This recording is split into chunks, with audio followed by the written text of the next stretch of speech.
네, 오늘이 본문으로 하면 로마서 이제 마지막 시간입니다. 네, 오늘 끝나는 건 아니고 다음 주에 로마서 총정리를 한번 할 거거든요. 근데 이제 본문으로 치는 건 오늘 마지막 시간이라고 보면 좋을 것 같고요. 우리가 좀 긴 장정을 이제 통과해서 왔습니다. 우리 제목부터 한번 읽어보실까요? 네, 읽어보시겠습니다. 시작. 빠르게 회복되는 사람의 비밀. 로마서 8장 35절에서 39절입니다. 네, 8장 마지막입니다. 준비. 시작. 누가 우리를 그리스도의 사랑에서 끊으리요? 박해나 기근이나 적신이나 위험이나 칼이랴. 기록된 바 우리가 종일 주를 위하여 죽임을 당하게 되며 도살당할 양같이 영임을 받았나이다 함과 같으니라. 그러나 이 모든 일에 우리를 사랑하시는 이로 말미암아 우리가 넉넉히 이기니라. 내가 확신하노니 사망이나 생명이나 천사들이나 권세자들이나 현재일이나 장래일이나 능력이나 높음이나 기쁨이나 다른 어떤 피조물이라도 우리를 우리 주 그리스도 예수 안에 있는 하나님의 사랑에서 끊을 수 없으리라. 아멘. 너무나 유명한 말씀이죠. 오늘 이 말씀이 우리들에게 의미하는 것이 무엇인지 한번 쫓아가보는 시간을 가져보도록 하겠습니다.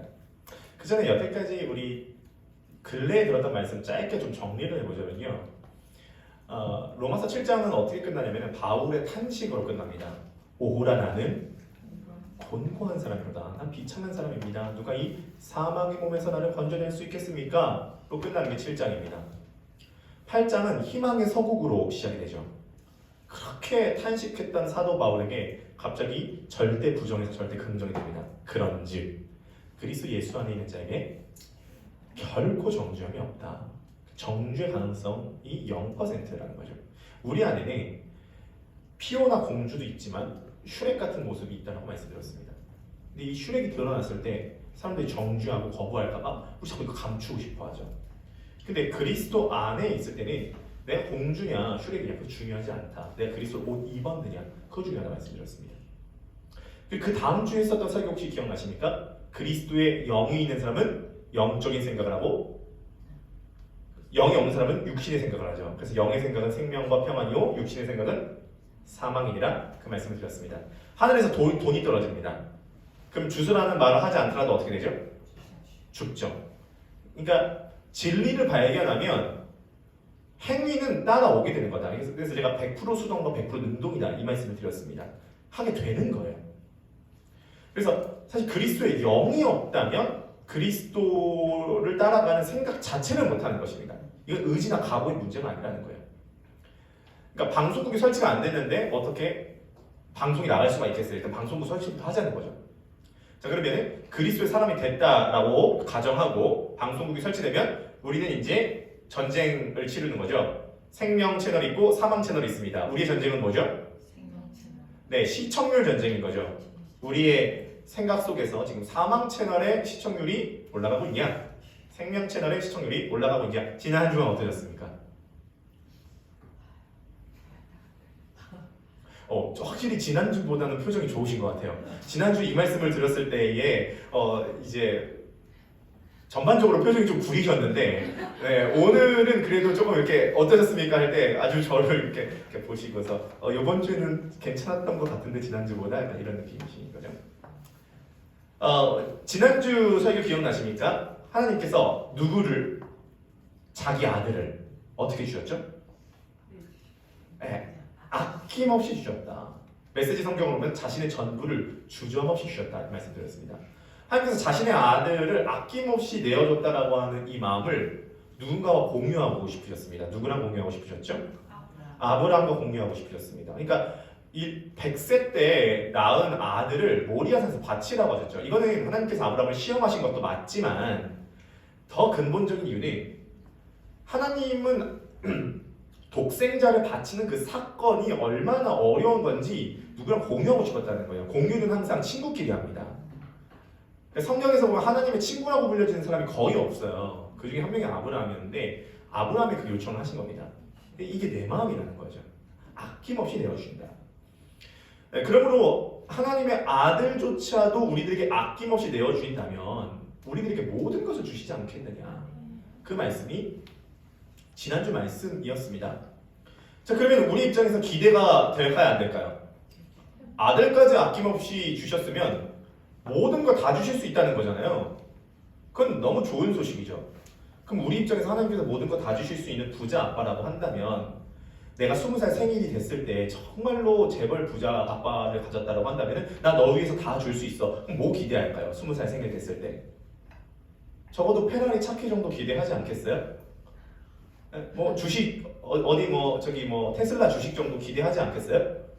하나님께서 우리 모든 거 다 주시겠다면은 우리는 좋은 소식 기대하죠. 어떤 거 기대해요? 우리 기대하는 거 솔직히 주식 급등 기대하죠. 저도 인스타그램이나 페이스북 같은 데 보면은 자꾸 유혹해요. 일단 5만 원부터 투자해보라는 거예요. 5만 원부터 해봐라. 저도 마음 가운데 경제적인 부분이 풀리면 앞으로 목회할 때 걱정 없이 있지. 난 주의 말씀만 증거할 수 있겠는데 이러면서 뭐 작게라도 시작해봐 마라 뭐 이러면서 손해 확률 0%뭐 이러면서 막 이렇게 하는 거죠. 주식급등 이런 거 우리 소식 좋아하죠.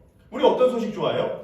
면접에 합격했다. 우리 400대 1 뚫고 면접 합격했다. 너무 좋은 소식이죠. 그런 거 우리는 좋아하죠. 그런 거 들을 때 우리 역시 주님께서 우리들에게 모든 걸 다 주셔. 심혜령 권사님이 IM맘 케어에 지금 이렇게 수강생으로 가셔서 마무리를 하셨는데 또 이게 보니까 어디 가든지 약간 튀는 스타일인가 봐요. 거기 있는 대표님이 그래서 심혜령 권사님께 가가지고 혹시 강사로 조금 활동해 주실 수 있겠냐고 여기서 또 내년부터 또 강사로 활동을 하게 됐다고 심혜령 권사님이 내 인생 이제부터 시작이야 뭐 이러면서 큰 임모가 82세신데 지난주에 페루로 선교를 갔다 오셨어요. 82세신데 페루로. 그래가지고 84세신데 페루로 선교를 갔다 오셨거든요. 심일원 권사님이 그래 나 이제부터 전성기야 84세 나도 페루로 선교한다 이제부터 시작이야 막 이러면서 막 강의 잘할 것 같지 않냐? 강의 잘할 것 같지 않냐? 그래서 이러면서 하는 거죠. 우리는 그런 소식 좋은 거죠. 그럼 역시 하나님께서 우리 삶을 인도해 주신가? 에스더 집사님의 원함 그 어떤 하나님께서 모든 걸 다 주시겠다 했을 때 원함이 뭐예요? 자꾸 엔화의 환율이 떨어지고 있는 거죠. 주님 왜 떨어집니까? 그래프를 올려주소서. 지금 바꾸려고 하는데 하나로 못 바꾸겠습니다. 손실이 너무 큽니다. 주님 올려주소서. 이런 거 하는 거죠. 우리들에게는 좋은 소식에 관심이 많아요. 그러니까 범순 형제님 같은 경우에도 작년보다 올해가 경기가 안 좋은데 돈은 더 잘 벌게 되었다. 그런 소식 들으면 마음이 좋아요 안 좋아요? 마음이 좋죠. 우리는 경제적으로 주님께서 길을 열어주시고 또 대학에 합격하고 남편은 돈을 잘 벌어오고 아내는 요리를 잘하고 우리 뭐 그런 거 바라는 거잖아요. 또 그 아들은 공부하는데 뭐 이런 우리 그런 로망 있지 않습니까? 엄마가 과외 가가지고 들어가면은 막 열심히 공부하고 있으니까 엄마가 이제 공부 그만해라 너 그러다 건강 다친다. 공부보다 건강이 우선이야. 엄마 제발 30분만 공부 더 하게 해주세요. 너 어저께 그렇게 하고 새벽 2시까지 공부했잖아. 이제 더 안 돼. 빨리 큰 거 자. 엄마 제발 부탁이에요. 30분만 더 공부 더 하게 해주세요. 오늘 진짜 마지막이야. 오늘까지만 하고 내일은 반드시 12시 전에 자야 된다고. 너는 건강을 먼저 챙겨야 돼. 알겠지? 하고 하는 거 우리 바라지 않습니까? 그런 애들이 있나요? 단종된 지 오래죠? 가끔 당근마켓에서 이제 돌아다닌다는 소식이 있지만 본 적은 없습니다. 우리 그런 거 소식 좋아해요. 하나님께서 아들을 주시는데 모든 걸 다 주시겠다고 하였어요. 그런 거 기대하는 겁니다. 근데 오늘 본문 굉장히 우리를 당황스럽게 만들어요. 아들을 주시니까 모든 걸 다 주시겠다 하면 우리 기대하는 거예요. 근데 갑자기 바로 다음 구절에 나오는 목록들이 굉장히 우리를 당황스럽게 만듭니다. 환난, 곤고, 박해, 기근, 적신, 위험, 칼, 죽임. 자, 이 목록들을 보면 우리 어떤 생각이 들죠? 하나님께서 모든 거 다 주시겠다고 했다가 갑자기 7가지 목록들이 나와요. 환난, 곤고, 박해, 적신, 위험, 칼, 기근. 뒤통수 제대로 맞았다. 더 깊어지기 전에 발 빼야겠다. 이 조직에 더 담갔다가 개고생하겠다. 그러니까 너 진짜 뭐 약간 이런 느낌 들지 않습니까? 나 너 진짜 손에 물도 안 묻히게 해줄게. 나 너 평생 고생 안 하게 해줄게. 하다가 갑자기 시간 지나고 남편이 미안해요. 더 아껴주지 못해서. 그러니까 이런 분위기라는 거예요. 너무 반전이라는 거죠. 7가지 목록 제가 국어사전에서 한번 찾아봤습니다. 의미하는 거 제가 읽어드릴게요. 환난, 근심과 재앙입니다. 곤고, 크게 시달려 평안이 없고 몹시 지친 상태. 박해, 못살게 굴어서 해롭게 함. 기근, 흉년으로 먹을 양식이 모자람. 적신, 발가벗겨짐, 죽은 직전의 처참한 상태. 위험, 회로움이나 손실이 일어날 상태. 칼, 실제적인 죽음의 위험. 이 목록들을 보는데 무슨 생각이 드십니까? 우리는 예수님을 믿으면 모든 걸 다 주시겠다고 해서 장밋빛 미래를 그리는데 사도 바울은 로마서 8장 후반 부분에 이러한 당황스러운 목록들을 열거하고 있습니다. 참고로 말해서 이런 거를 볼 때 이런 생각이 들죠. 아, 이건 사도 바울이니까 이 정도 감당하는 거지. 그렇지 않아요. 이거 지금 로마서는요, 로마에 있는 평범한 성도들에게 적은 책이에요. 그리고 참고로 말씀드리면 로마에 있는 평범한 성도들은 이 일곱까지 다 당했어요. 바울 같은 위대한 사도만 당한 게 아니라 일반적인 평범한 성도들이 다 당했던 일들이에요. 목록들이에요. 자, 그러면 실제로 우리 성도님들의 삶에서는 어떠십니까? 예수님을 믿고 이런 거 좀 당해보신 적 있으세요? 환난, 곤고, 박해, 기근, 접신, 유황, 칼. 그런 경험 좀 있으십니까? 그러니까 우리는 뭐 완전히 심한 풍파까지는 아니더라도, 그러니까 뭐 이런 거 있을 수 있겠죠. 뭐 친한 사람이 나를 오해했을 수도 있어요. 가족이 나를 힘들게 할 수도 있죠. 경제적인 큰 풍파를 맞닥뜨릴 수도 있어요. 빚 독촉에 시달릴 수도 있고요. 사랑하는 사람을 떠나 보내야 할 수도 있고요. 뭐 이 정도까지는 아니더라도 좀 소소하게 보면은 업무상 스트레스를 좀 받을 수도 있고, 직장 상사에게 좀 시달림을 당할 수도 있고, 동료들과 오해가 있을 수도 있습니다. 우리는 아무튼 살아가면서 크고 작은 환난과 공고를 당하고 납니다. 가족이 아닌 두 분 한번 짝 지어보시겠어요? 네, 두 분 한번 짝 지어보세요. 네, 가능하다면 가족이 아닌 분들과, 네, 사람 없으면은 뭐 세 사람도 괜찮습니다. 오픈하실 수 있는 선 안에서 본인이 당했던 환난, 곤고, 박해, 기근, 적신, 유형, 칼 중에 경험이 있으시다면 오픈할 수 있는 선에서 좀 한번 나눠보시면 좋을 것 같아요. 네. 또 시작하면 너무 길어질 수 있으니까 한 분당 한 2분에서 3분 정도 시간을 한번 드려보도록 하겠습니다. 네, 가능하다면 나이가 많으신 분부터 한번 본인의 환난 경험 좀 나누시면 대단히 감사하겠습니다. 네, 한번 나눠보시겠어요? 얘기 들어보니까 뭐 드라마 할 만한 내용이 있습니까? 좀 드라마로 쓸만한 내용이 있으세요? 네, 풍파 많이 겪었습니까? 아, 풍파 많이 겪으셨습니까? 네. 우리가 이제 살다 보니 풍파 많이 겪잖아요. 환난, 공고 많이 겪습니다. 네, 에서 집사님이랑 기영자매님 잘 저기 하셨어요? 네, 풍파 하면은 뭐 에서 집사님 제가 생각할 때 거의 뭐 야곱이랑 견줘도 크게 뒤지지 않으실 것 같은데요. 네, 대단한 환난과 공고 우리 다 이제 많이 겪으셨잖아요. 자, 그러면 제가 질문 한번 드려보도록 하겠습니다. 우리 예수님을 믿고 나서 내가 예수님을 따라가는데 이 환난과 권고가 계속됐다라고 생각을 해보겠습니다. 가정을요. 그리고 인생이 끝났다고 가정을 해보겠습니다. 환난, 권고라는 상황이 안 바뀌고. 그럴 수 있다는 게 성경의 가르침이에요. 그러니까 우리가 좀 당황스러운 거예요. 제가 생각하는 간증의 문제가 여기에 있다고 생각해요. 그러니까 저는 참고로 말씀드리지만 오해를 방지하기 위해서 전 좋은 소식을 좋아하는 사람입니다. 그리고 저 개인적인 성향은 긍정적인 성향이고요. 그리고 잘 되면 좋겠어요. 잘 되는 소식이 많았으면 좋겠어요. 제 인생에도. 쨍하고 해뜰날 돌아온단다. 좋겠어요. 근데 문제가 뭐냐면은 우리가 간증을 잘못 들으면은 간증은 모두 다 끝이 역전의 스토리로 끝나요. 힘들었다가 역전이 돼가지고 결국은 성공해서 뭔가 그리스도의 영광을 드러냈다. 다 그런 걸로 끝나는 거예요. 그러니까 다니엘 기도에 뭐 그런 거 하잖아요. 21일 기도에. 그런 것에서도 약간 조금 비판받는 지점이 거기에요. 간증은 다 끝에 역전의 스토리, 잘 됐다로 끝나요. 근데 문제가 뭐냐면은 안 되고 끝날 수도 있다는 게 성경의 가르침이에요. 좀 극단적인 좀 예시로 들어가 보도록 하겠습니다. 좀 예시를 위해서 좀 극단적인 것을 듣는 것을 좀 이해 부탁드리도록 하겠습니다. 자, 9.11 테러가 일어났어요. 쌍둥이 빌딩이 무너졌잖아요. 4,000명이 현장에서 죽었어요. 그 안에 그리스도인이 있었을까요? 없었을까요? 있었어요. 그럼 그 그리스도인이 뭐죠? 그렇게 죽어서 끝난 거예요. 그럼 어떻게 생각하는 거죠? 우리의 신앙이 자꾸 어떤 한쪽에 너무 쏠려있는 것은 분명히 맞아요. 역전 스토리로 쏠려있는 게 맞다는 거예요. 그러니까 역전 스토리도 물론 있어요. 완전히 역전되는 스토리도 있는데 성경은 역전 안 되고 끝나는 스토리도 있어요. 다니엘과 새 친구처럼 사자굴에서 건진받는 것도 있지만 세례 요한처럼 목 잘려서 죽은 케이스도 있다니까요.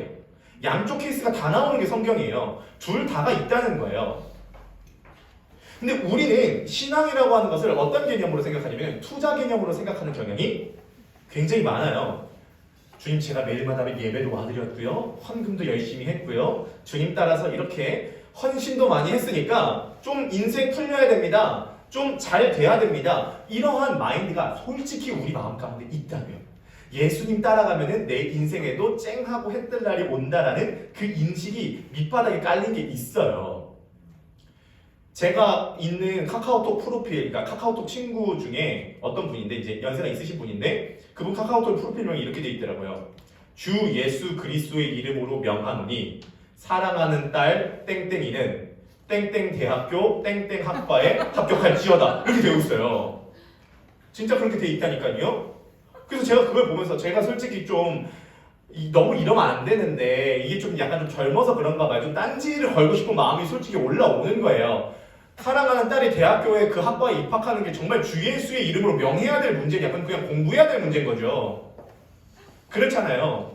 실제적으로 그렇습니다. 엄마들이 1년 내내 기도 안 나오다가 1년에 딱 하루 종일 기도하는 날이 있어요. 언제일까요? 수능날. 어떻게 기도하는지 아세요? 1교시부터 기도 시작해요. 시간 맞춰서 4시까지. 중간에 점심시간에 잠깐 쉬고 주님, 주 예수의 이름을 명하노니 사랑하는 종팔이 무슨 어디 학과 어디 학교 입학할지어다 주여 이렇게 해요. 정말 극성인 엄마는 어디 가서 기도하는 줄 아세요?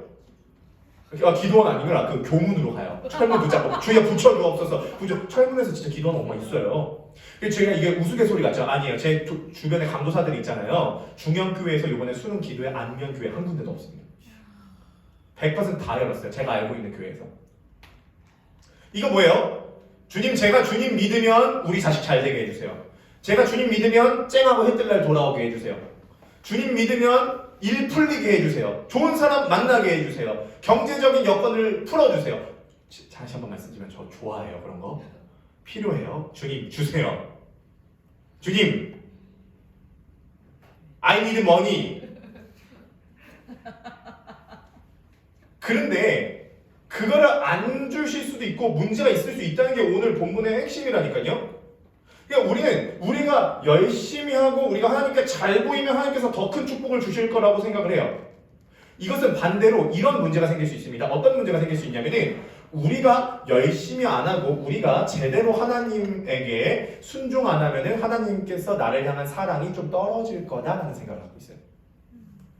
이게 율법주의라는 거예요. 제가 어저께 그래서 넥스트들이랑 모였습니다. 연아, 현서, 우리 연희자매님이랑 모여서 계속적으로 강조한 게 그거예요. 예를 들어 이런 겁니다. 일주일 동안 내가 너무 잘 살았어요. 신앙적으로 막 기도하고 찬양하고 말씀도 막 우리 파운딩에서 본 거 막 마태복음 다 읽고 마가복음도 읽고 찬양할 때 눈물도 살짝 좀 나고 기도할 때 온몸도 막 소름도 막 돋고 막 주님 막 살아계신 것 같고 그리고 가지고 예배 나올 때 되게 당당하게 나와요. 살아계신 주 나의 참된 소망 걱정 의심 전혀 없네 이렇게 나와요. 다음 주가 됐어요. 개판 치는 거예요. 넷플릭스에서 나왔던 뭐 정주행 뭐 옛날 것까지 다 보고 뭐 술 한잔 먹고 뭐 그 다음에 가족이랑 뭐 다투고 막 엄마한테 막 비수꽂는 얘기하고 막 자식한테 막 뭐라 그러고 막 분노하고 그런 한 주를 보냈어요. 그런 한 주를 보내고 다음 주에 와서 예배를 드릴 때는 살아계신 주가 돌아가시는데 일주일이 안 걸린다니까요. 바로 돌아가신 주 나의 참된 걱정 돼버리는 거예요. 그럼 제가 얘기하고 싶은 건 그거예요. 그 사람이 하나님을 생각하는 기준이 자기의 삶에 있다니까요. 자기가 잘하면 하나님이 살아계신 거고 자기가 못하면 하나님이 돌아가시는 거예요. 그게 율법주의라는 건데 자꾸 내가 자격이 있느냐 없느냐 그것 따지는 거예요. 그러니까 내가 열심히 하면 복 받고 열심히 안 하면 복 못 받는다. 이게 종교거든요. 이게 율법주의라는 거예요. 그러니까 나 열심히 못했으니까 하나님께서 나 이렇게 복 안 주시겠지? 율법주의의 대표적인 노래가 있어요. 이맘때가 들리면은 모든 카페와 백화점에서 가기만 하면 나오는 노래. 율법주의 대표적인 노래죠. 어떤 노래죠? 네. Santa Claus is coming to town. Santa Claus is coming to town. Santa Claus is coming to town. 이 노래예요. 자, 이 노래의 원곡이 뭐예요? 울면 안 돼. 울면 안 돼. 우는 아이에게는 산타 할아버지가 선물을 안 주신대. 이거잖아요. 바꿔서 무슨 말이에요? 너 선물 받으려면 선물 받을 자격이 있어야 된다. 그게 우리가 어렸을 적부터 받은 학습된 거예요. 울면 안 돼, 울면 안 돼. 우는 아이에게는 산타 할아버지가 선물을 안 주셔. 울지 마. 웃어야 돼. 근데 복음은 뭐냐면 네가 울든 웃든 짜증내든 기뻐하든 네가 가족 관계가 어떻든 부모님이 잘 살든 못 살든 못생겼든 잘생겼든 네 행위에 상관없이 선물 주시겠다는 거예요. 그러니까 울면 안 되를 열심히 지켰던 사람이 그 모습을 보고 분노하는 거예요.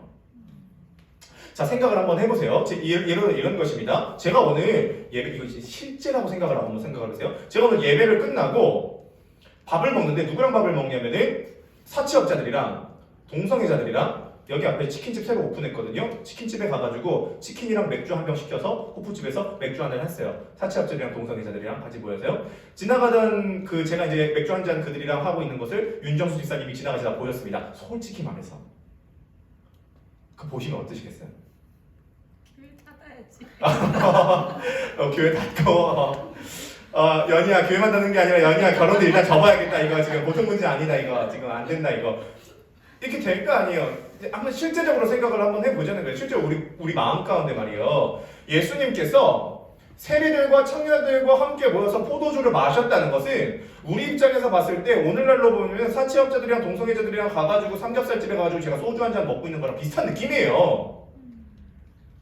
그러니까 우리는 자꾸 우리 입장에서 예수님을 생각했을 때 바리새인들이 막 오라 그러면 바리새인들 진짜 저 사랑 없는 놈들 참 사람도 정죄하고 저러면 안 돼. 사랑으로 감싸줘야지. 아니에요. 실제로 예수님께서 얼마나 급진적이셨냐면 예수님의 삶이 오늘날 이렇게 구현되면 우리도 바리새인 입장에서 거부감을 일으킬 가능성이 높다니까요. 저는 지금 술 마시는 것을 합리화시키는 게 아닙니다. 참고로 이제 이거 말씀드리자면 저는 이제 이 술에 대한 부분은 나중에 정리할 때가 있겠지만 한국적 문맥에서는 안 마시는 게 맞다 이렇게 저는 이제 봅니다. 진리적인 측면까지는 아니더라도 문화적인 측면에서는 이제 맞다 이렇게 생각하는 거예요. 근데 제가 지금 말씀드리고 싶은 건 뭐냐면 예수님께서 세리들과 청년들과 함께 어울리시면서 포도주를 마셨다는 건 어떤 느낌이냐면은 울면 안 돼 우는 아이들에게는 산타 할아버지가 선물 안 주신대 이 말 듣고 진짜 안 울면서 바들바들 떨면서 선물 받고 싶어가지고 진짜 노력했던 바리새인들 입장에서는 우는 애들한테 가서 예수님이 선물을 계속 주고 계시는 거예요. 그래서 바리새인들이 뭐라 그랬냐면은 이제 영어 성경에서 이렇게 얘기했거든요. How we get along with such scum. 이게 무슨 말이냐면 왜 저 사람은 such scum 쓰레기들이랑 어울리냐. How we get along with such scum. 왜 그런 자격 없는 자들이랑 저렇게 어울리냐? 우리 마음 가운데 자격이 있는 사람이 대우받는다 이 의식이 깊게 있어요. 그러니까 우리가 예수님을 잘 따라가면 복 받아야 되나 이것도 깊이 들어가 있는 거예요. 그래서 환난이나 곤고가 닥쳤을 때 이게 해석이 안 되는 거예요. 복음은 자꾸 1 더하기 1은 2다 이거를 자꾸 뒤집어 엎어버려요. 아침 6시에 와서 오후 6시까지 12시간 일한 사람한테 5만 원 주고 오후 5시에 와서 오후 1시까지 1시간 일한 사람이 똑같이 한 데나리온 주면은 12시간 일한 사람이 열 받아야 안 받아요? 열이 받죠. 로마서에서는 글자로 나온 게 마태복음에서는 스토리로 나와 있거든요. 마태복음에서는 자격의 문제가 아니다라는 것을 계속 강조하기 위해서 그런 것들을 계속 던져요. 자, 예를 들어서 예수님의 족보에 원래 남자만 들어가야 되는데 굳이 마태가 여자를 끼웠어요. 여자 4명 끼웠다는 거예요. 다말, 룻, 라합, 밧세바. 이 여자들의 특징이 뭐냐면 간단해요. 자격이 없다라는 거예요. 마태가 계속적으로 그걸 강조하고 있다는 거죠. 고대 중동 땅에서는 무조건 다 장자가 축복받아요. 장자가 아버지 재산의 3분의 1을 갖고 가는 게 고대 문화예요. 근데 창세기를 보면요, 희한하게 장자가 축복받은 케이스가 없어요. 가인이 축복받지 않고 아벨이 축복받았어요. 이스마엘이 아니라 이삭이 축복받았어요. 에서가 아니라 야곱이 축복받았다니까요. 첫째 루벤이 아니라 11번째 요셉이 축복받았어요. 장자가 축복받은 케이스가 없어요. 당연하게 자격이 있는 사람이 축복을 받은 것이 아니라 자격이 없는 처자가 축복을 받았어요. 자꾸 성경은 이걸 자꾸 율법주의를 깨는 거죠. 그러니까 복음 안에는 굉장히 오해되는 요소가 분명히 있습니다. 우리 자꾸 주류가 된 상태에서 복음을 이해하고 기독교를 이해하는데요. 옛날 1세기 땅에서 이 기독교의 발언을 할 때 굉장히 오해되는 요소가 많았다는 거예요. 제가 이번 주에 유튜브를 보니까요. 유튜브에 어떤 영상을 봤냐면 신흥 종교가 이렇게 막 일어나고 있는 걸 봤습니다. 별의별 종교들이 요즘 다 있더라고요. 근데 그 신흥 종교의 특징이 뭐냐면 좀 섬뜩한데요. 어떤 특징이 있냐면요. 그 종교에 입교하려면 소주잔에다가 피를 따라서, 누구 피인지 몰라요. 피를 따라서 마셔야지만이 그 종교에 입교할 수 있습니다. 좀 섬뜩하죠. 그게 1세기의 기독교인들에 대한 로마 사람들의 생각이었어요. 기독교인들이 어떤 오해를 받았냐면 예수님께서 이런 말씀하잖아요. 너희가 내 피를 마시지 않으면 너희 안에 생명이 없다. 이런 얘기를 하셔서 매주마다 성찬하는 거예요. 예수님의 피라고 생각하고 포도주를 마시잖아요. 그게 피를 마시는 집단이다라는 오해를 받아서 초대교회에서는 어떤 오해를 받았냐면 기독교는 시기나는 종교다. 이런 오해를 받았다니까요. 그러니까 오늘날 우리는 자꾸 이미 주류가 된 인정받는 상황 속에서 기독교를 바라보지만 그때 당시에 바리새인들의 입장이나 하위 게롤로니스 서치스가 그 쓰레기들이랑 어울리는 그 모습이라든지 아니면 그 오해받고 있는 그 모습을 때 기독교는 오해 요소가 굉장히 많았던 종교입니다. 그런데 그 기독교가 지금 역사를 바꿨잖아요. 근데 그 기독교가 역사의 지점마다 그 영혼을 바꾸고 인생을 바꿨잖아요. 기독교가 오늘날 우리들까지 내려와서 우리들을 바꾸고 있잖아요. 이유가 뭐죠? 실제로 사람을 바꿀 수 있는 건 복음밖에 없습니다. 왜냐하면 율법주의는 사람 못 바꿔요. 이유가 뭔지 아세요? 율법주의는 나 안 울었기 때문에 선물 받을 자격돼 이렇게 생각하는 거예요. 그래서 사람 못 바꿔요. 근데 나는 선물 받을 자격이 없는 사람인데 선물을 주님께서 주셨다라고 하면 감격이 되죠. 그럼 정말 속에서부터 동기가 바뀌게 된다는 거예요. 내 마음과 동기를 바꿀 수 있는 건 복음밖에 없다는 거죠. 우리 옆을 바라보시면서 복음은 그러므로 실제입니다. 자, 다시 한번 여쭤보도록 하겠습니다. 예수님을 믿고 환난과 곤고와 박해가 있을 수 있어요. 그리고 끝날 수 있습니다. 이건 실제적인 문제예요. 그거 아세요? 통계를 내려보니까 실제로 순교자분들이 지금도 1분에 한 분씩 죽고 계신다는 거 아십니까? 통계상. 우리가 지금 예배 드리면서 1시간 지났는데 60분 돌아가셨어요. 이 얘기 하시면서 지금 한 분 돌아가셨다니까요? 그거 어떻게 해석하시겠어요? 저도 그래서 상상을 해봤어요. 예수님을 부인하면 살고 예수님을 믿는다고 고백하면 죽는다. 이런 사고시험 같은 거 있지 않습니까? 결론은 되었습니다. 한 번에 죽는 건 할 수 있겠습니다. 주님, 고문은 안 돼요. 이게 제 결론이었습니다. 한 번에 죽는 건 된다. 고문은 안 된다. 그것입니다. 그리스도를 믿고 복음을 받아들인 상태에서 쨍하고 해뜰 날이 올 수도 있어요. 안 주시겠다는 게 아닙니다. 그러나 환난, 곤고, 박해, 기근, 적신, 유형칼 있을 수 있어요. 빠르게 불교를 개종하시겠습니까? 역시 마음 편한? 그게 복음을 말하고자 하는 거예요. 우린 자꾸 한쪽만 들었던 거예요. 여러분, 그러면 각오가 되어 계십니까? 가능하시겠어요? 환난, 공고, 박해, 기근, 적신, 위험칼 각오가 되어 계십니까? 저는요, 로마서 8장 저 본문을 읽을 때마다 항상 나는 예수님을 믿고 저거 감당할 수 있을까라는 항상 각오적 측면에서 저걸 봤습니다. 그런데 이번 주에 말씀을 준비하면서 저거는 각오의 문제가 아니라는 걸 알게 됐어요. 저건 완전 내 각오를 말하는 게 아니에요. 오늘 본문은 35절, 36절에 방점이 있는 게 아닙니다. 오늘 본문의 방점은 37절에 있어요. 자, 37절 한번 들어봐 주겠습니까? 네, 37절 한번 읽어보도록 하겠습니다. 준비, 시작! 그러나 이 모든 일에 우리를 사랑하시는 이로 말미암아 우리가 넉넉히 이기느니라. 아멘. 이게 굉장한 사실인데요. 이런 것입니다. 너 환난이나 공고나 박해를 감당할 수 있는 각오가 되어 있어? 지금 이거 물어보는 게 아니라 그 모든 것도 쉽게 이길 수 있을 만큼 그리스도의 사랑이 크다라는 게 본문의 핵심이에요. 좀 다른 거 이해가 가십니까? 설교 잘 듣고 계세요? 뉘앙스가 좀 다르다는 거 이해하세요?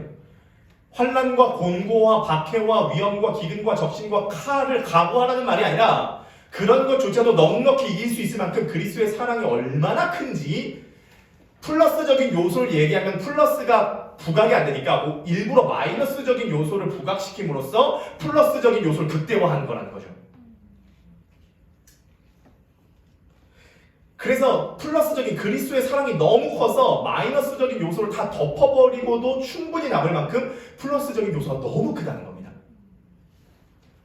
그러니까 성공과 실패라고 하는 율법주의의 거기 속에서 벗어나서 상관없다. 왜냐면 그리스도의 사랑이 너무 크기 때문에. G코드 한 번만 잡아주겠어요?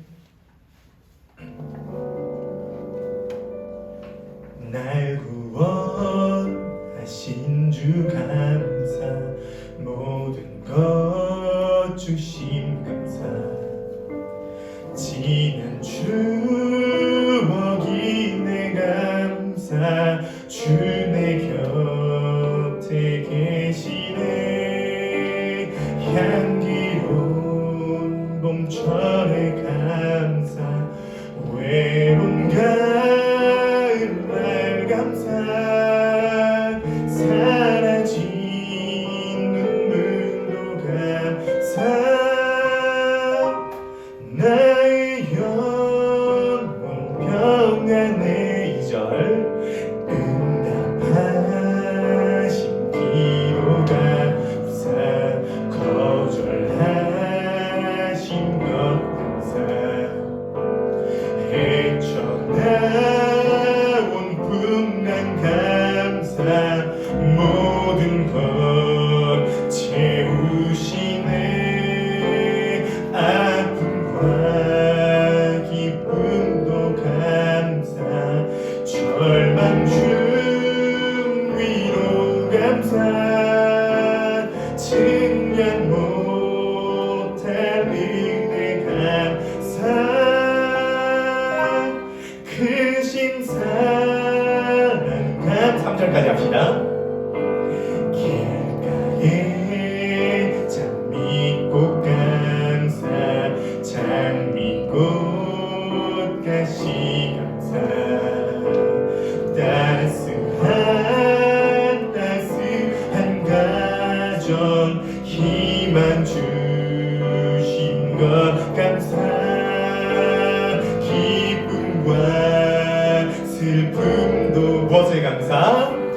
하늘 평안을 감사, 내일의 희망을 감사, 영원토록 감사해. 모든 것이 은혜, 은혜,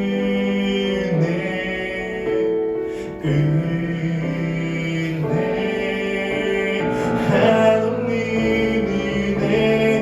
내 삶에 당연한 건 하나도 없었던 것을, 모든 것이 은혜, 은혜였어. 모든 것이 은혜, 은혜.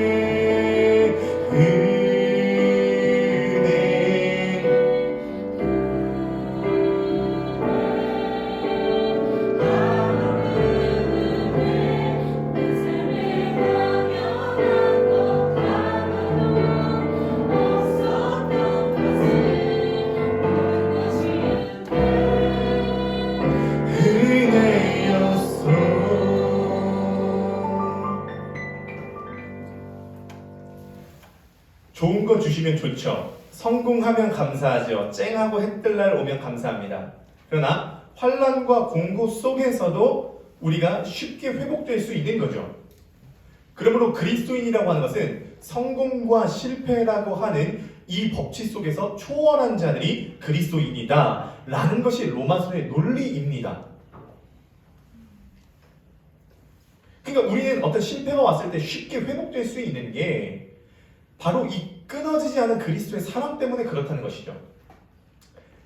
제가 요즘 관심 있어 하는 주제가 두 가지인데, 하나가 죽음이라고 하는 주제고 다른 하나가 회복 탄력성이라고 하는 주제입니다. 회복 탄력성이라고 하는 말 들어보셨죠? 이제 심리학적 용어지만 굉장히 관심이 있는 게, 회복 탄력성이 뭐냐면 어떠한 스트레스나 시련이나 상처나 역경이 왔을 때에 주저하는 사람이 있고 튀어오른 사람이 있다고 하지 않습니까? 이제 전 세계적으로 조사해 보니까 3분의 2 정도는 스트레스 거리가 왔을 때 주저앉는데요. 3분의 1 정도는 문제가 왔을 때에 오히려 더 성장하고 튀어오른다는 겁니다. 이게 회복 탄력성인데 2009년도에 전문가랑 그것이 알고 싶다 팀에서 대한민국 회복 탄력성을 조사했습니다. 그러니까 사람 케이스도 조사하고 점수도 매겨봤어요. 그러니까 이제 예를 들어 이런 것입니다. 회복 탄력성이 강한 사람은 어떤 사람이냐면은 예를 들어서 서울대 이상묵 교수님이라고 하는 분이 계시는데 이분은 국가적 인텔리였습니다. 굉장히 탁월한 분이었어요. 국비 장학생으로 전 세계 해양 지질을 탐사하는 탐험가이자 학자였습니다. 근데 이분이 탐험하다가 하루는 자동차가 전복이 된 거예요. 그래서 어떻게 되면 목 밑으로 온몸을 못 쓰게 되신 겁니다. 처음엔 입도 못 움직이셨대요. 눈동자만 움직이셨다는 거예요. 인생의 역경이에요, 역경이 아니에요? 엄청난 큰 역경이죠. 근데 이 이상묵 교수님이 서울대 강단에 다시 복귀하는 게 6개월 딱 걸렸대요. 그냥 휠체어 타고 와가지고 휠체어 누가 밀어주셨겠죠. 보통 휠체어 이제 움직이는 걸 눈동자로 움직이신다고 하시더라고요. 몸을 못 쓰시니까. 근데 그분이 얘기한 게 뭐냐면 사고가 나기 전보다 지금이 더 감사하고 행복하다. 장애우를 위해서 훨씬 더 많은 일을 할 수 있다. 그래서 이것을 또 전파하는 것이에요. 한 분은 또 어떤 분을 거기서 조사했냐면 유춘민 씨라고 그분은 부산에서 제일 큰 한우집을 했대요. 좌석이 500석, 1년 매출 100억, 종업원이 50명에서 100명. 근데 IMF 때 부도를 세게 맞은 거예요. 매출이 점점 줄기 시작하더니 결국은 빚이 100억. 그래가지고 있는 재산 다 처분하고 500석 되는 한우집 다 처분하고 직원들 다 퇴직금 다 주고 나니까 빚 다 갚고 나니까 남은 재산이 0원. 완전 빌털털이.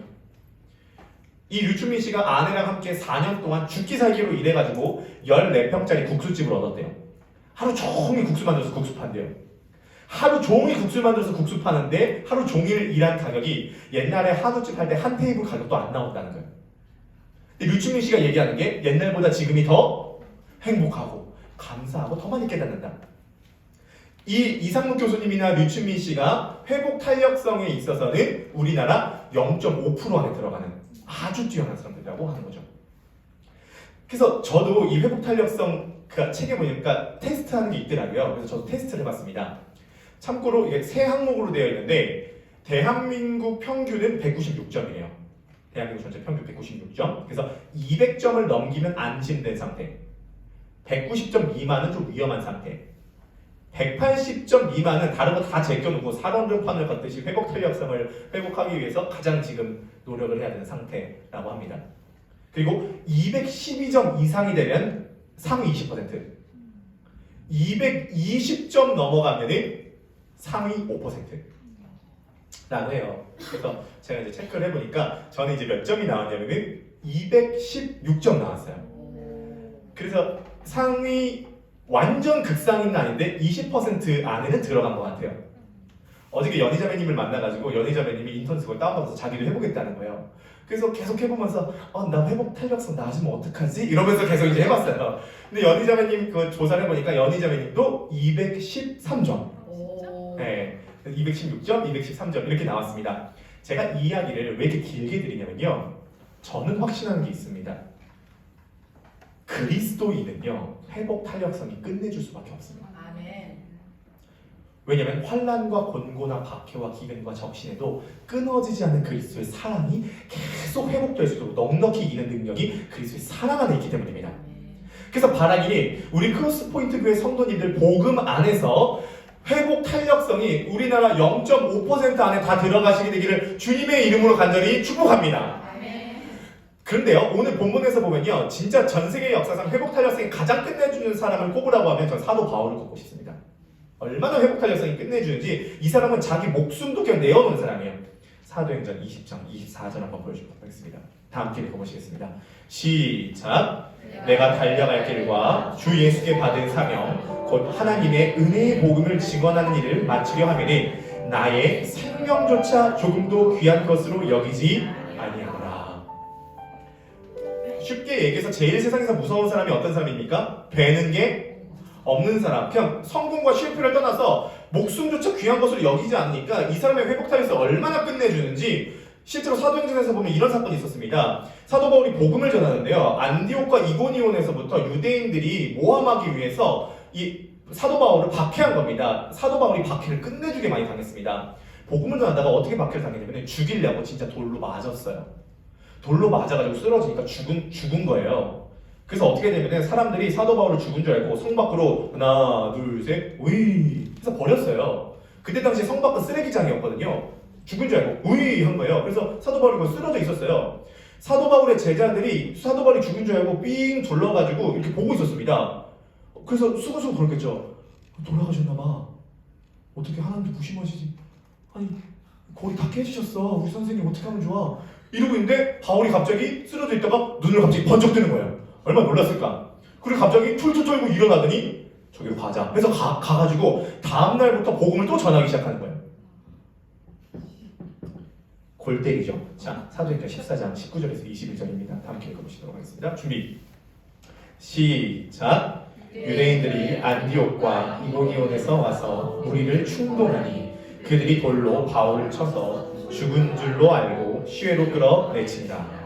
제자들이 둘러섰을 때에 바울이 일어나 그 성에 들어갔다가 이튿날 바나바와 함께 더베로 가서 복음을 그 성에서 전하여 많은 사람을 제자로 삼고 루스드라와 이고니온과 안디옥으로 돌아가서. 실제로 죽은 줄 알고 버렸다고 하면 지금 사도 바울은 육체적으로 어떤 상태일까요?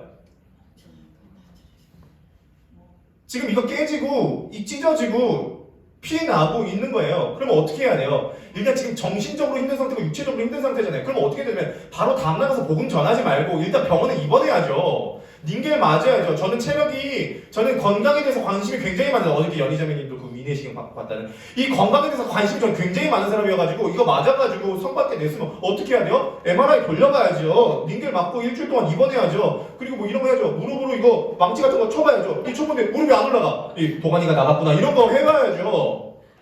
근데 이런 거 안 돌려보고 이거 안 쳐보고 이거 닌겔도 안 맞고 쉬지도 않고 사도 바울이 바로 다음날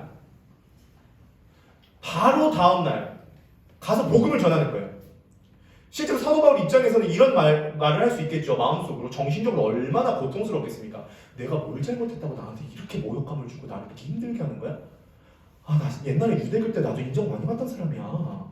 나 이런 대우 받을 사람이 아니라고. 내가 뭘 잘못했다고 이렇게 돌로 쳐서 죽이려고 하는 거야. 실제로 성경에서 보면 사도 바울을 죽이기 전까지는 내가 먹지 않겠습니다라고 결의한 사람이 40명이에요. 생각해보세요. 김기영을 죽이기 전까지는 나는 먹지 않겠습니다라고 한 사람이 40명 주변에 있다고 생각해보세요. 죽인다고. 그냥 금식한다는 거예요. 그 사람 죽이려고. 근데 바로 가서 복음을 또 전하죠. 나의 생명조차 조금도 귀하게 여기지 아니하노라. 왜 그러죠? 이 사람은요, 정신적으로 육체적으로 회복 탄력성이 제가 생각할 때 0.001%입니다. 그럼 도대체 실제로 바울이 당했던 환난, 곤고, 박해, 심지어 죽음까지도 쉽게 이길 수 있는 회복력의 비결이 어디에 있었느냐? 그게 오늘 본문에 나오죠. 우리 38절, 39절 읽어보도록 하겠습니다. 38절, 39절 오늘 본문 다 함께 준비. 시작. 내가 확신하노니 사망이나 생명이나 천사들이나 권세자들이나 현재일이나 장래일이나 능력이나 높음이나 기쁨이나 다른 어떤 피조물이라도 우리를 우리 주 그리스도 예수 안에 있는 하나님의 사랑에서 끊을 수 없으리라. 기가 막힌 거죠. 내가 확신한다. 이 세상에 어떤 존재도 끊어낼 수 없는 그리스도 예수 안에 있는 하나님의 사랑이 있다. 그게 사도 바울, 이게 약간 땅이라고 생각하면 지하수처럼 사도 바울의 인생 물 밑에 계속 흐르고 있으니까 이러한 것들이 올 때 툴툴 털어버리고 다음날 또 복음을 전할 수 있게 됐다는 거죠. 오늘날 저만 해도 그렇습니다. 복음의 정신에 딱 서 있을 때는 미래가 어떻게 되든 상관없이 무조건 난 성공자다 이런 생각이 있어요. 근데 복음의 정신에 떠났을 때는 자꾸 내 미래가 어떻게 되지? 내 미래가 잘 될까? 안 될까? 이런 성공과 실패의 영역 속에 또 나를 갖다 넣습니다. 율법주의 때문에. 근데 오늘 본문에서 말하는 바울의 입장 그거 상관없다. 그거 상관없다. 내 생명 내어놓어도 상관없다. 어차피 그리스도에 끊어지지 않은 사랑이 날 붙잡고 있다. 그런 거죠. 여러분 회복 탄력성을 키우기를 원하십니까? 빠르게 회복되는 사람의 비밀은요, 의지력이 강한 사람이 아니에요. 각오를 잘 가진 사람이 아닙니다. 체력이 좋은 사람이 아니에요. 기도 많이 하는 사람이 아닙니다. 이런 게 다 필요하겠지만 근본 원리는 뭐냐면 끊어지지 않는 그리스도의 사랑을 경험한 사람입니다. 그럼 우리는 이제 어떻게 해야 되냐? 오늘 본문의 병행 구절이 있는데요. 이 구절을 읽고 오늘 설교를 마무리하도록 하겠습니다. 끊어지지 않는 이 그리스도의 사랑을 경험하기 위해서 우리가 해야 될 것은 항상 반복되지만 같은 결론이요. 에베소서 3장 18절에서 19절 말씀입니다. 함께 읽어보시겠습니다. 준비 시작. 능히 모든 성도와 함께 지식에 넘치는 그리스도의 사랑을 알고 그 너비와 길이와 높이와 깊이가 어떠함을 깨달아 하나님의 모든 충만하신 것으로 너희에게 충만하게 하시기를 구하노라. 그리스도의 사랑을 알고 그 너비와 길이와 높이와 깊이가 어떠함을 깨달아. 기독교는 근본적으로 행함의 종교가 아니에요. 기독교는 근본적으로 진리를 발견하는 종교입니다. 그 사랑을 알고 깨달으면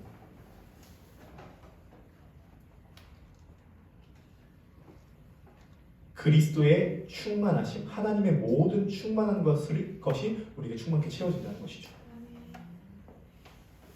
그럼 정말 이 사람은 세상에서 가장 강력한 사람이 될 수 있을 거라고 믿습니다. 로마서 본문을 마무리하면서 우리 크로스포인트 교회 성도님들께서 이 그리스도의 사랑, 이 십자가의 사랑이 골고다 언덕에서 뿌려주신 보혈이 실제로 흘러가시게 되시기를 주님의 이름으로 간절히 축복합니다. 우리 옆에 분 바라보시면서 한번 인사하실까요? 그리스도의 사랑을 알고 깨달읍시다. 그 너비와 길이와 높이를 깨달읍시다. 주 여호와는 광대하시도다.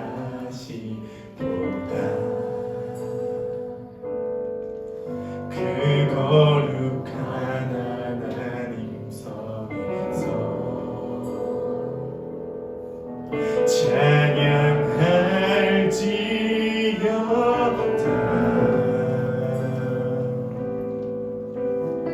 찬양할지어다. 가사를 한번 묵상해 보세요. 주 승리, 주 승리 우리에게 주셨도다. 모든 원수 물리치셨네. 아멘. 엎드려 절하세.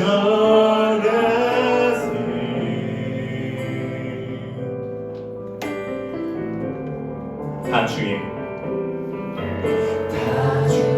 크신 이름 높이며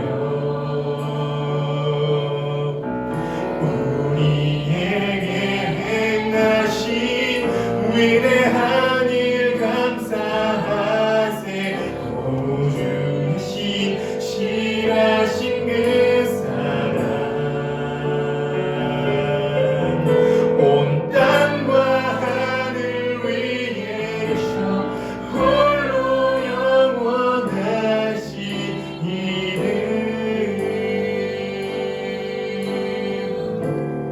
주 여호와는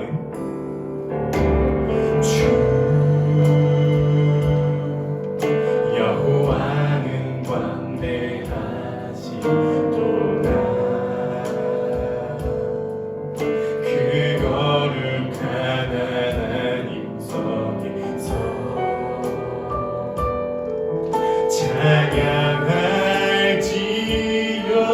찬양할지어다. 그 다음 가사가 복음이에요. 주 승리 우리에게, 주 승리 우리에게 주셨도다. 선포해보세요. 모든 원수 물리치셨네. 엎드려 절하세. 다 주의 크신 이름, 다 주의 크신 이름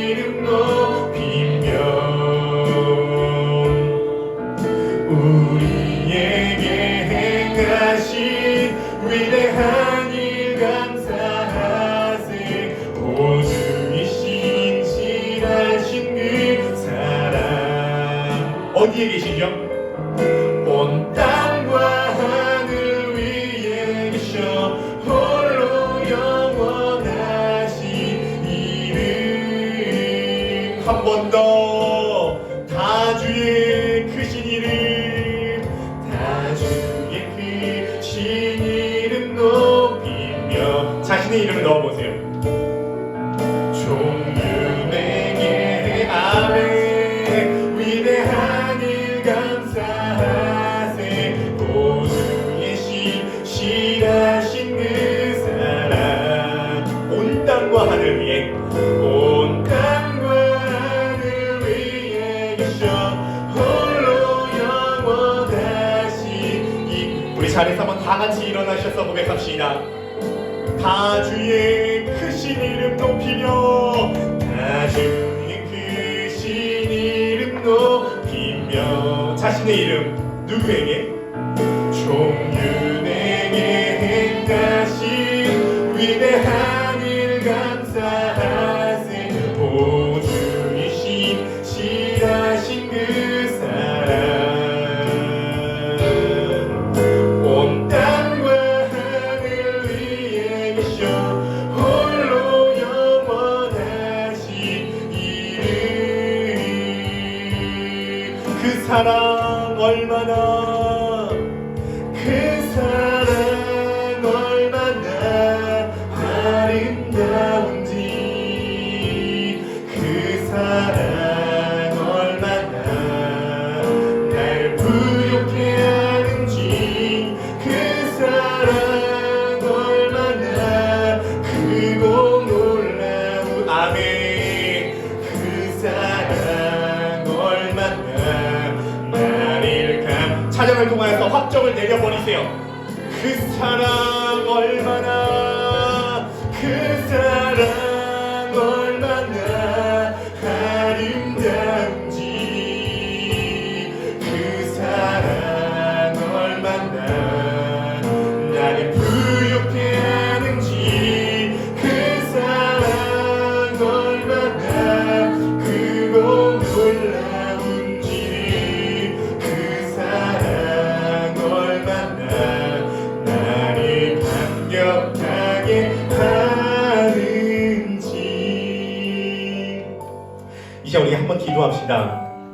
주님, 이 시간 기도할 때 능히 모든 성도와 함께 지식이 넘치는 그리스도의 사랑을 알고 그 너비와 길이와 높이와 깊이가 어떠함을 깨닫게 하여 주시옵소서. 주님, 제가 제 자신을 의지하고 가부를 다지는 삶이 아니라 끊을 수 없는 그리스도의 사랑이 저의 인생의 지하수처럼 명명하게 차고 넘치는 그리스도의 사랑이 흘러가게 하여 주시옵소서. 이 우리 기도 제목 하나 가지고 주여 한번 부르시고 합심하여 통성으로 기도하시겠습니다. 주여